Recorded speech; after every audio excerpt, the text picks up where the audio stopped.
the floor. Beautiful. It's made out of a shower curtain.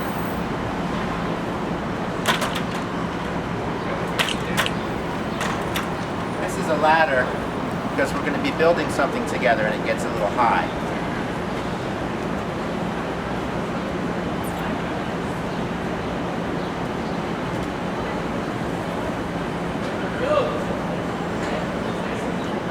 This is my sandal. This is my other sandal.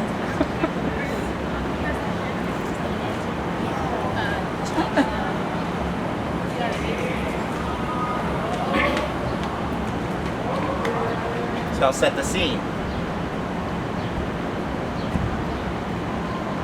You are in a room. What are you there for? There is no windows. There isn't any door.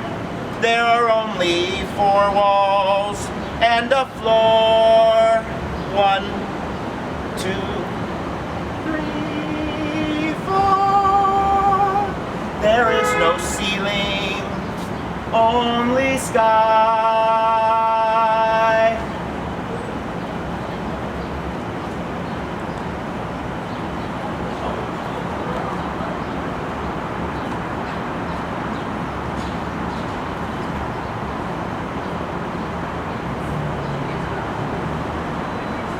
Okay. Yeah. My name is John. Yeah, over there. Thank you guys for coming. Thank you to How Happening and the space and the ground and the earth we're on. So I just want to say that. My name is John Pizza, like I said, JOHNPIZZA.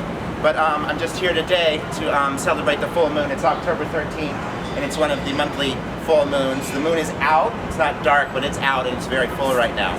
So what we're here to do today is create a connection from the ground, from here on the sidewalk in New York City, How Happening, up to the earth, to the full moon, from the earth to the full moon, and hopefully we'll create a connection there.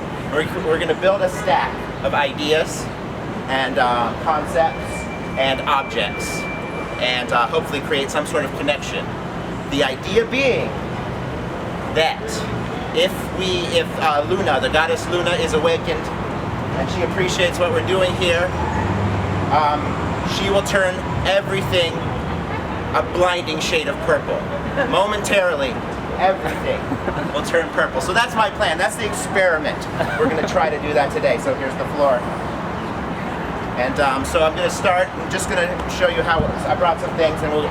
Oh, you know what? We should start with these conductors. So I have a conductor. It just helps to transmit. Conductors and transmitters I've brought. So this is mine. As you can see, it represents a very full moon, metallic and bright, shining.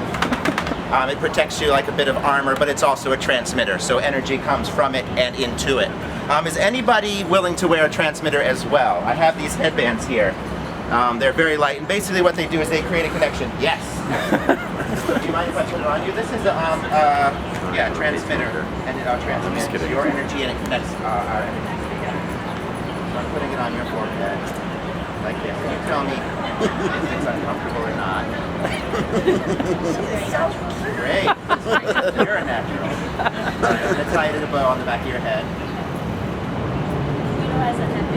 Oh, excellent. Okay, does that feel comfortable for you? And you'd like you could wear that? Yes. Anybody else willing to do it? Excited to do it? Excellent. Oh, you want it? No, you please. Come behind you, do the same thing. So this is a transmitter, okay. Just to make sure. Does that feel comfortable on your head? Yeah. Excellent. I'm going to pull it a little tight, a little snug, not tight, snug. And feels good. And I'm tying a bow on the back of your head. So this just amplifies the energy you already have. And everyone else is wearing a transmitter too, but I only have 2 physical ones. But everyone's wearing a transmitter right now. All right, so you're welcome to hang tough with me. And we're going to start building something together. So yeah, first things first, we have the floor. And then the first thing in our stack is this stool I found on the street of Brooklyn. When I found this stool the other day, it was covered in pigeon shit, which I think is a really great sign.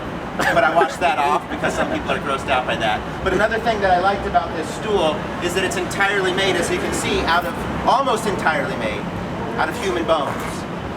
So as you can see, there's bones coming up the side, and these are the bones of our ancestors. So this is starting below the ground. People have come before us and maybe passed.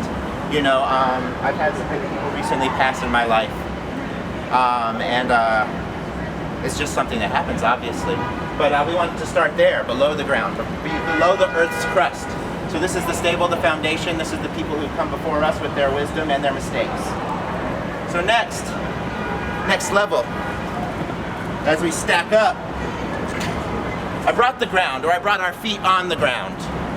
So here you can see is a wheel of shoes. And I found this pair of Boss shoes outside of a fancy condo, building someone and throwing them out. I found these ones near my house, near the dumpster, near my place. These used to belong to a friend, Vanessa, that I met on Instagram. She works for she's a surgeon's assistant by day, and at night she's in a hardcore band called Spewing Cum, which I always think is a really raunchy name. So those were her shoes. But in any case, it's a spiral. These again is all our shoes, right? And these shoes stand on the ground firmly, just like we are standing on the ground, and that's where we're going to start. So that goes on next.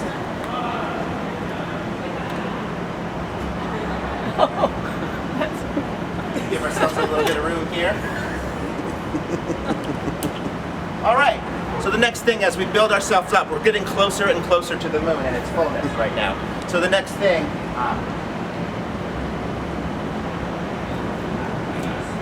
this is a pineapple. But it's not only a pineapple, it means food, it means plant life, it means things that grow out of the ground and things that nourish us. It's made out of an old football and some cardboard. And I like that it's made out of a football because inside of a football is a bladder, or like a stomach.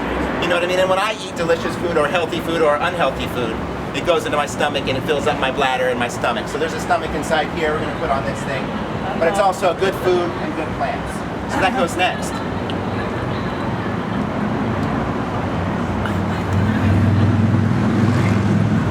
So next, as we build up, you know, the higher we get, the higher we get. I thought we should include our non-human neighbors, our animal companions, and that means pets, but it also means other animals that we learn and love from, and who give us so much, and we sometimes don't give back to. So I represent that with my dog Buster, and he's a Staffordshire mix or a Pity mix. I got him from the pound in East New York, and he's a sweet boy. He's a little bit nervous sometimes, but he's good at wagging his tail. Like this, you know, and he loves to bark at people passing by in the hallway, so he's like bark, bark, bark, bark, bark, bark, bark, bark. And that's only a few of the cool things that he can do. Another thing that's really interesting about him is that when he's sleepy, his feet smell like nachos, I shit you not. So this is made out of cardboard tape, and then I rubbed it in some nachos for the real experience. So this is Buster, and he represents our animal companions, our friends and loves, who are not necessarily humans. So he goes on next.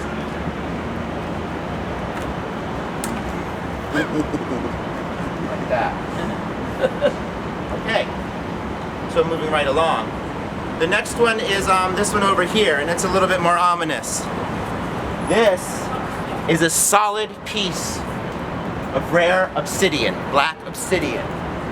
And it represents real fear, things that we're afraid of. And I don't mean just like, you know, like sort of everyday things, that like death, you know.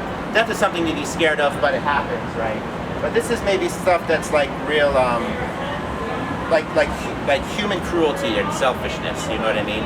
And this is there, and goes on the stack because it's there. It kind of snaps down up here. Like that. And it kind of holds things together, which is great. Sweet. Okay, next one. I put it back here. I'm trying to pick up stuff from different areas and things like that. So this is like a sweet and scary demon mask. And unlike that piece of obsidian, This is made out of cardboard and spray paint and stuff like that. And it represents, come on through. Yeah, no problem, welcome. This represents fake fear.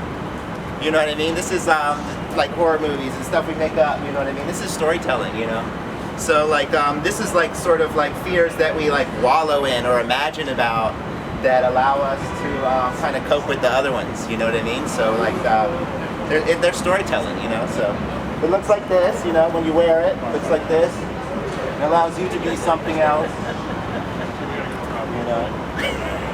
And it allows you to tell stories, like once upon a time, there was this young woman, and she lived in the desert. She was chilling in the desert waiting for her boyfriend to get out of jail. And she had 4 fluffy poodles.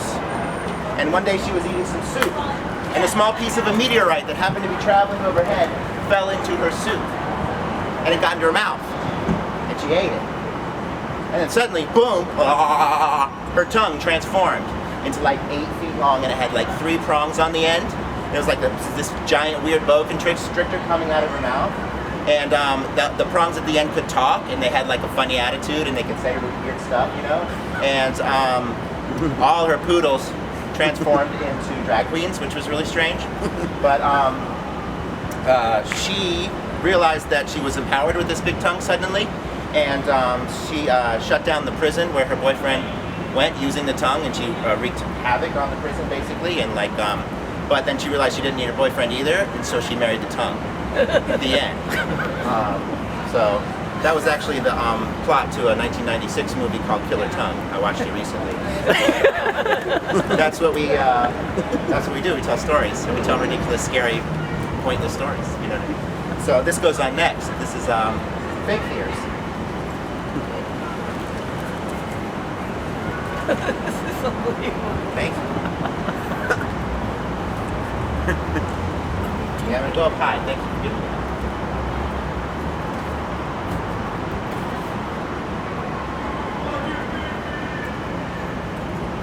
Dang.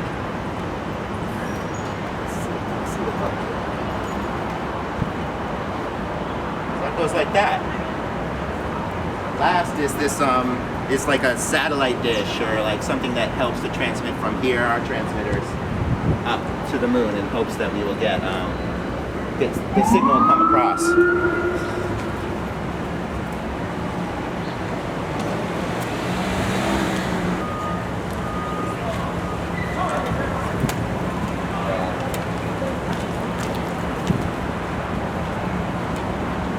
Sweet. That seems to be working. We'll see if it stays. So this obviously again represents a full moon. It's made from a piece of it's made from the top to some 5-gallon thing of paint. All right, and so like, you know, now we've got the structure, and then the ritual commences when we try to make contact. So it goes like this.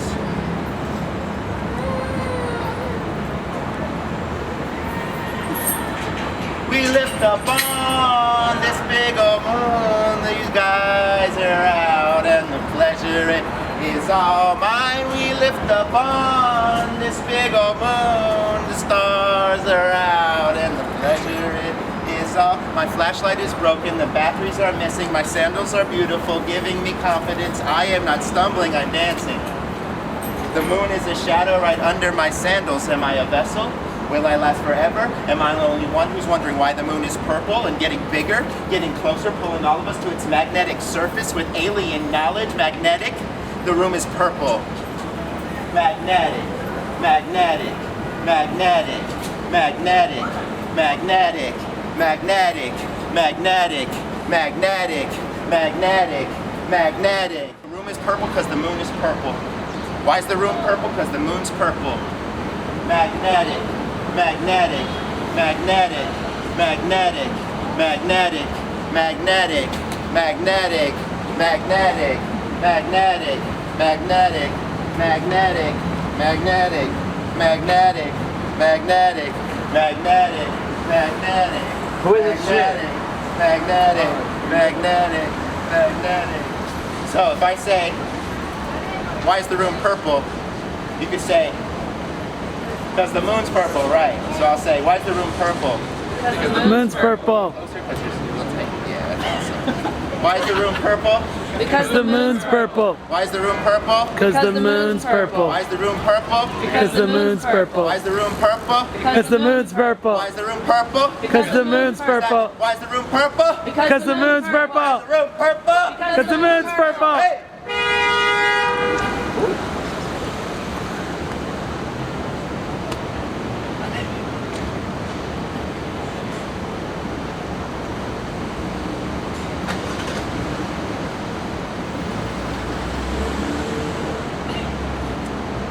I didn't see any purple. You know, full moons happen every month, and you guys are here. And so regardless of whether we saw a flash of purple or not, thank you. Thank you very much. Yeah!